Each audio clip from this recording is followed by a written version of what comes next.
అంతేకాకుండా TDP social media ఏదైతే ఉందో దానిపైన మనం జనరల్‌గా ఇప్పుడు అధికారంలో టీడీపీ పార్టీ ఉంది. గతంలో వైసీపీ పార్టీ ఉండేది.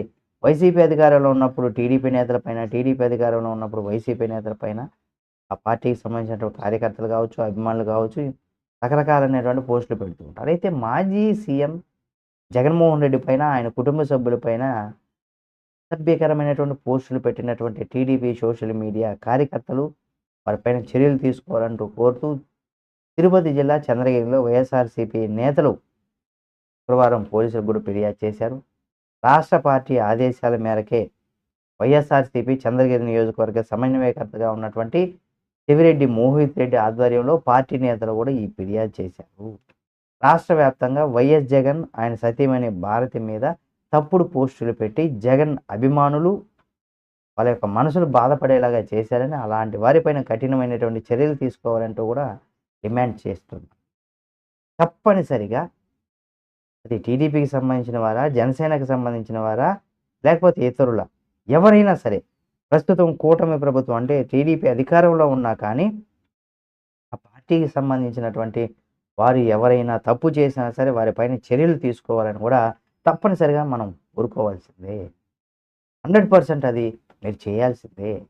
రాష్ట్ర వ్యాప్తంగా కూటమి ప్రభుత్వం కొంతమంది తమ పార్టీ పేరుతో ఫేక్ ఐడీలు అధికారిక పార్టీ పేరుతో కూడా ప్రచారం చేసిన సందర్భాలు ఉన్నాయి. అంటే ఎలా ఉంటుందంటే టీడీపీ వాళ్ళు అనుకోండి వైసీపీ పార్టీ అభిమానిగా ఐడీలు క్రియేట్ చేసి, లేదా వైసీపీ వాళ్ళైతే టీడీపీ అభిమానిగా అతను కొన్ని పోస్టులు చేస్తాడు.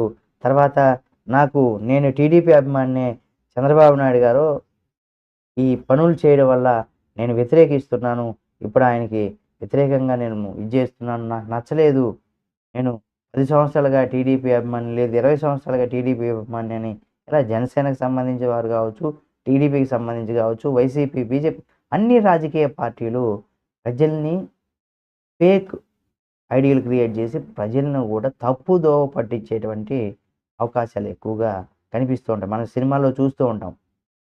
అబ్బాయిలు అమ్మాయిల పేరుతో ఐడీలు క్రియేట్ చేసి ఒక ఫ్రెండ్‌నో ఎవరినో వాళ్ళ దగ్గర డబ్బులు కొట్టేసినటువంటి రోజులు కూడా మనం చూస్తూ ఉన్నాం.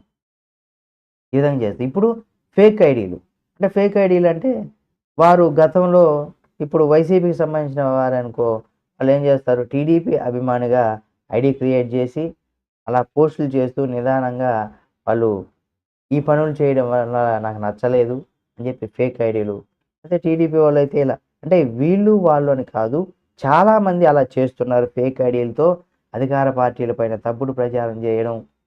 ఇలా కార్యకర్తలు ఎవరైతే ఉంటారో లేదా సోషల్ మీడియా ఎవరైతే నడుపుతుంటున్నారో కొంతమంది అభిమానంతో కూడా పోస్టులు పెడుతూ ఉంటారు. ఎవరు ఏం చేసినా తప్పుడు ఐడీలు క్రియేట్ చేసి ఫేక్ పోస్టులు పెట్టి తప్పుడు సమాచారాన్ని ప్రజలకి తెలియజేయడం వల్ల కొంత అది ప్రజల్లో కూడా వారిపైన కొంత నెగెటివ్ గురయ్యేటువంటి అవకాశం ఉంటుంది. కాబట్టి అలాంటి వారు ఎవరైనా సరే, ఏ పార్టీకి సంబంధించిన వారైనా సరే వారిపైన తప్పనిసరిగా చర్యలు తీసుకోవాలని కూడా మనం కోరుకుందాం. సోషల్ మీడియా విస్తృత రూపం దాలుస్తున్నటువంటి రోజుల్లో ఇటువంటి తప్పుడు వార్తలు ఎక్కువగా ప్రచారం అవుతుంది. తప్పుడు వార్తల పైన కూడా అటు కేంద్ర ప్రభుత్వం, ఇటు రాష్ట్ర ప్రభుత్వాలు కూడా తగిన చర్యలు తీసుకోవాలని కూడా కోరుకుందాం. అలాగే ఫేక్ పోస్టులు, అసభ్యకరమైనటువంటి పోస్టులు పెట్టకుండా సంస్కారపరంగా అంటే పోస్టులు చేయండి. మీదేదైనా ఉంటే ప్రభుత్వాన్ని ప్రశ్నించండి. అంతేగాని అసభ్యకరంగా ప్రశ్నించడం, అసభ్యకరంగా పోస్టులు చేయడం లాంటివన్నీ కూడా చేయకండి. ఇలా చేయడం వల్ల కూడా రాబోయే రోజుల్లో అనేక ఇబ్బందులు కూడా మీరు ఎదుర్కోవాల్సినటువంటి అవసరం ఉంటుంది. ఇక తెలంగాణకు సంబంధించి మనం చూసినట్లయితే కేటీఆర్ గారు